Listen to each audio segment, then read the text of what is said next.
ජනප්‍රිය ගායකයෙකු සිනිල් පෙරේරාගේ ආදරණීය පුත් ගයන් පෙරේරා මේ වෙනකොට සංගීත ශාස්ත්‍රයේ බොහෝ දෙනා අතර අතිශයින්ම ජනප්‍රියත්වයට පත් චරිතයක්.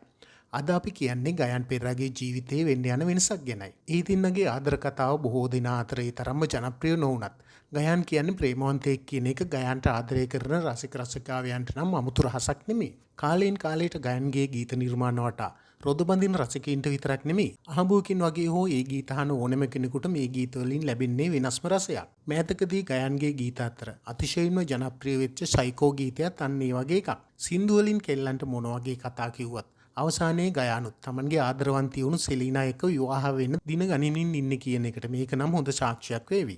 බලන්නකෝ සුන්දර යුතුයක් වුණු සෙලීනාට Tamanගේ මිතුරන්ගෙන් ලැබුණු බ්‍රයිට් ටු බී පාටි එකේ අපූර්ව